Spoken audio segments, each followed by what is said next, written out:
So good morning everyone. My name is Joshua Icarion and today I will be discussing to you my critic paper entitled Nutrient Content of Hydrophonically Sprouted Barley. Abstract. Barley grain was sprouted hydrophonically in the light at 20 degrees Celsius for 1 to 7 days. Samples were freeze-dried, ground through a 1 mm screen and analyzed for proximate nutrients, amino acids, minerals, and fatty acids. During sprouting, weights of dry matter, stir, and gross energy decreased markedly. A smaller reduction in protein weight also occurred. Weights of ash and fat increased slightly, and fiber increased markedly with increased sprouting time. Among the amino acids, weights of cysteine, glutamine, acid, and proline decreased, while aspartic acid, alanine increased. There was a slight gain in copper, sodium, and zinc due to the mineral content of the water source. The fatty acid concentration showed a significant positive relationship with growth period. So the abstract. This result indicate that the younger the sprout, the greater its nutrient weight. Thus, it would appear that day 1 sprout are nutritionally superior to day 4 sprouts, which are currently being fed to livestock. It would also appear that field sprouted grain, which is analogous to day 1 sprouts in terms of gross physical appearance, would have a minimal loss of nutrients. Introduction. Early work of the nutritive value of sprouted grain proved contradictory, as some investigators found improvement in livestock performance, both as cited by Letch, while others observed no effect.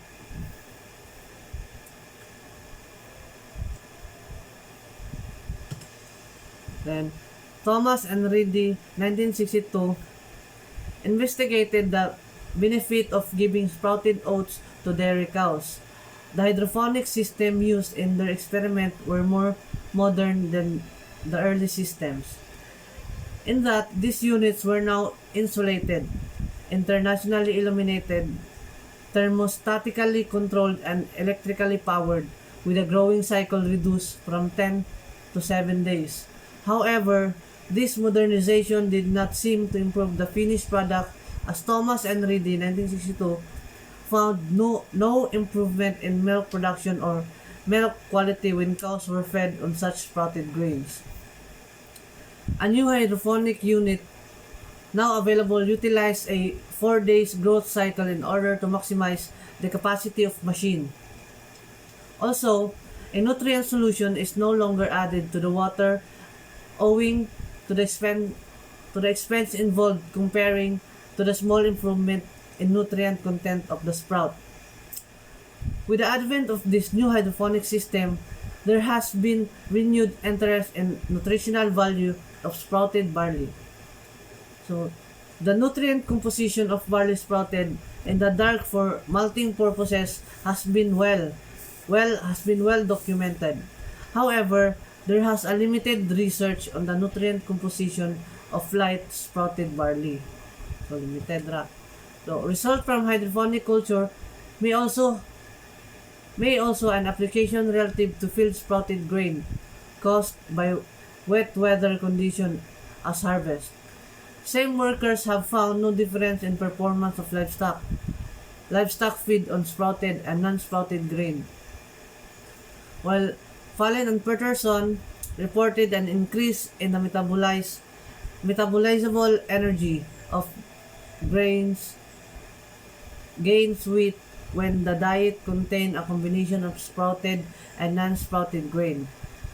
Grain sprouted for 1 to 2 days hydrophonically may thus be comparable to grain sprouted in the field. Owing to the sacrifice of information, the nutrient content of sprouted grains, experiments were conducted to assess the nutrient profile of barley sprouted for 1 to 7 days in a controlled hydroponic system.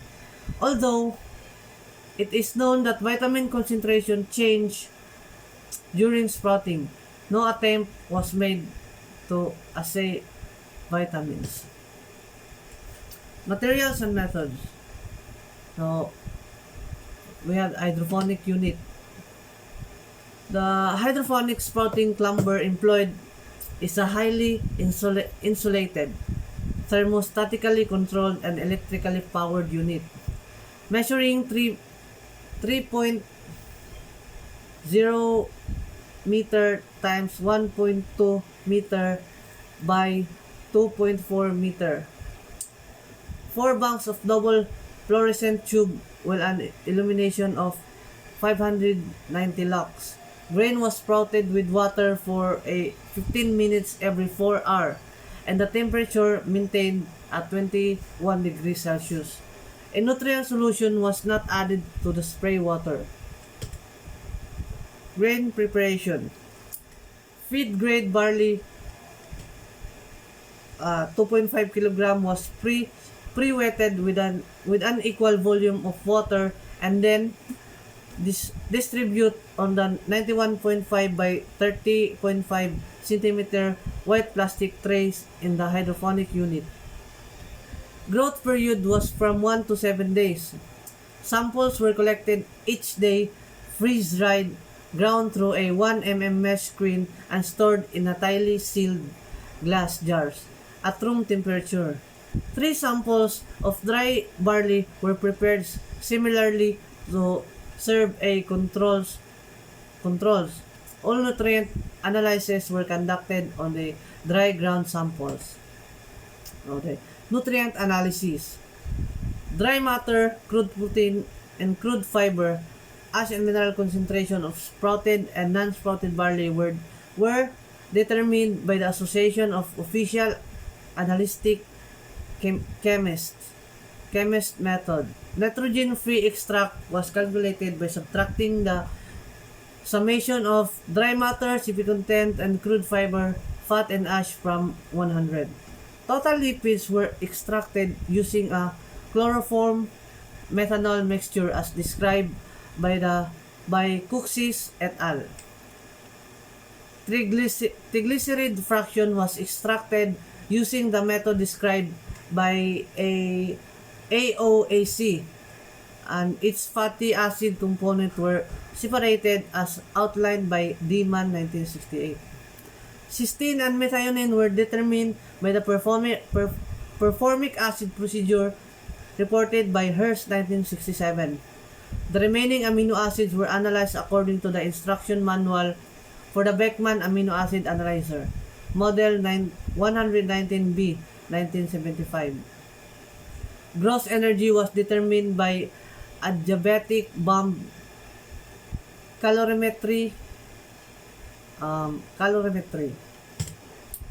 So, dry matter loss was determined by sprouting 3 trays of 1 kg barley seed and freeze drying the entire content of the trays.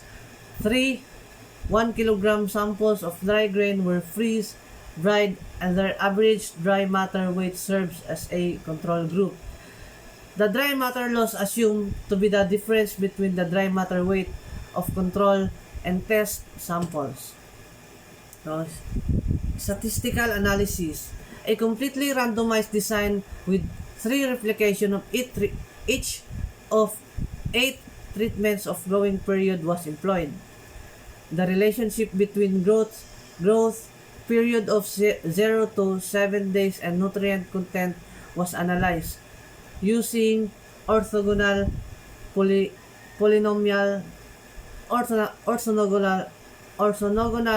polynomials. Steele and Tommy 1980. Where applicable, the resulting regression equation was also determined. The 5% level of probability was assumed to be the maximum value for significance. All data from the analysis are expressed on a dry matter basis unless otherwise stipulated. Day 0 equates as unsprouted barley. Result and discussion. Germination of the barley varied between 60 and 65%. Reading 1935 and Peterson 1938, both as cited by Leach 1939, reported similar germination rates with commercial grade corn. Seed grade grain has a much higher germination capacity, but the cost is prohibitive. Materials and methods. So, fresh weight increased from 1.72 times the original seed weight. After sprouting for 1 day to 5.7-fold after 7 days, this increase is due to the large uptake of water experienced during germination. After 1 day of sprouting, the white tip of the radicle is visible by 3 days.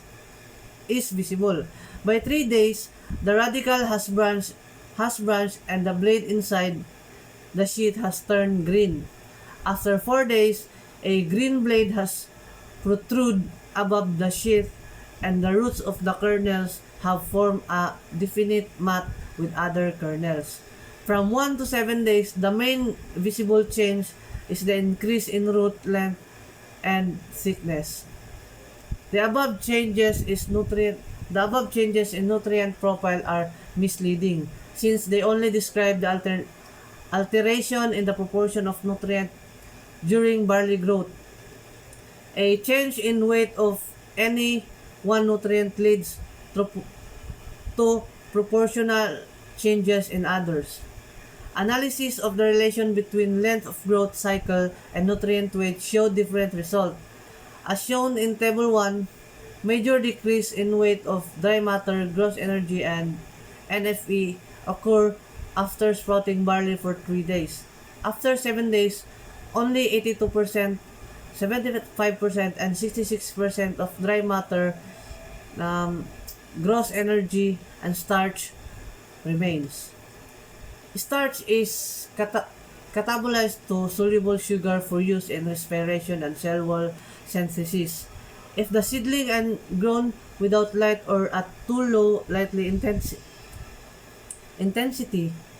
the photosynthesis is non-existing or minimal, and the seedling must rely on its starch and fat reserves to meet its energy demand. The light intensity inside the hydroponic was too low for appreciable photosynthesis, and therefore the amount of protein also occurred after 6 days. Protein weight had decreased. Starch amount for 57 to 67% of the dry weight of barley seed. Any decrease in the amount of starch would cause a corresponding decrease in dry matter. Beside the major reduction already mentioned, a smaller reduction in amount of protein also occurred. After 6 days, protein weight had decreased by 7.3%. McCandlish and Struthers and Thomas and Reedy 1962 reported similar decrease in sprouted maize and oats, respectively, when the grain was sprouted for 10 to 6 days, respectively. Leaching of nitrogenous substance could explain the decrease of protein. It is not known why amount of protein should appear to increase after 7 days.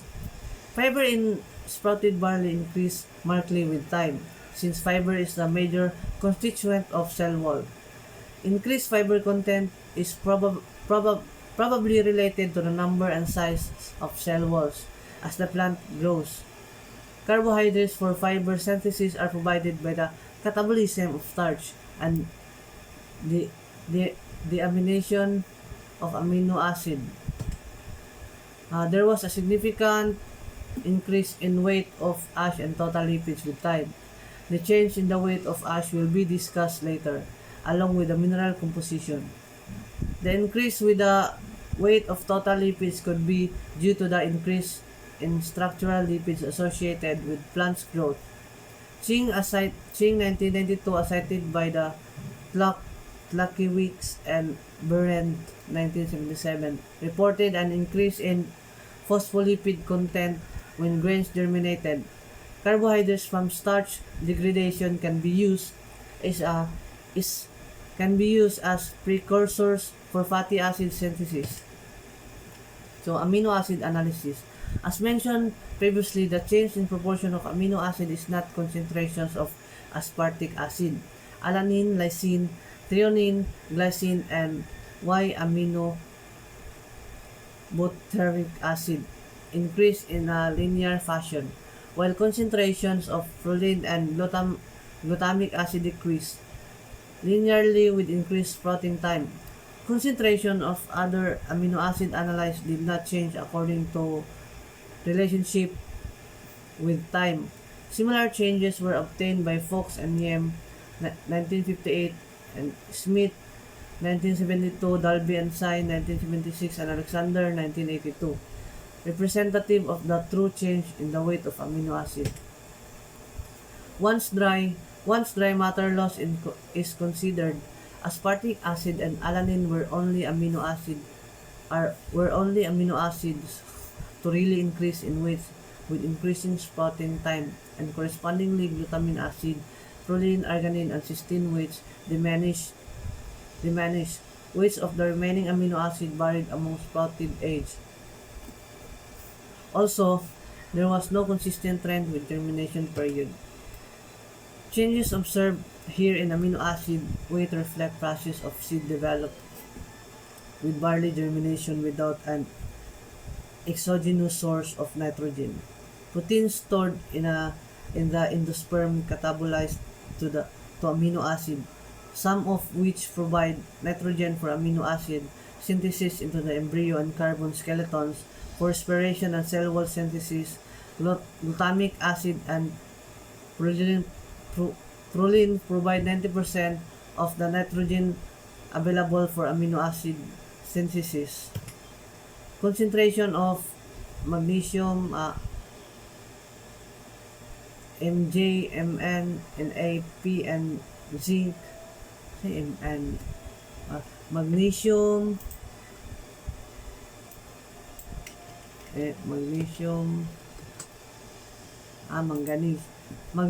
manganese, sodium, phosphorus, and zinc increase linearly with increased sprouting time.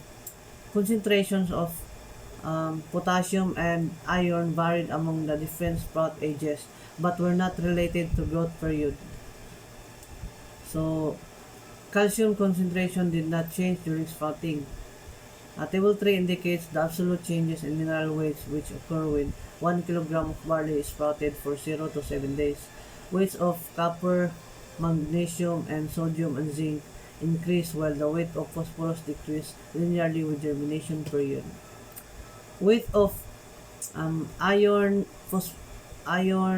potassium, and manganese varied with sprout age but did not yield a significant relationship with germination period. Sprouting did not affect absolute calcium content.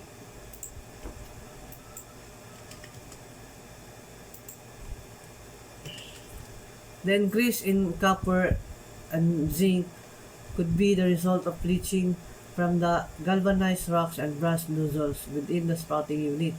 The water source was relatively high in Na 118.2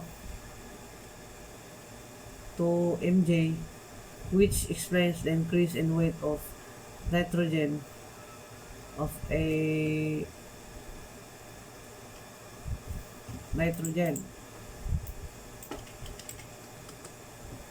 sodium in weight of a sodium of the sprouts. The decrease in phosphorus is probably due to the leaching of phosphorus compound. Fatty acid. Fatty acid is expressed as a percentage of the total fatty acid content of the triglyceride fraction of fat are recorded in Table 4. The changes in concentrations of linoleic, linolenic, and stearic acid showed a significant linear relationship with sprouting time. Palmitic acid concentration did not change during sprouting, and oleic acid concentration varied among sprout age without yielding a significant relationship with sprouting period. That's all. Thank you.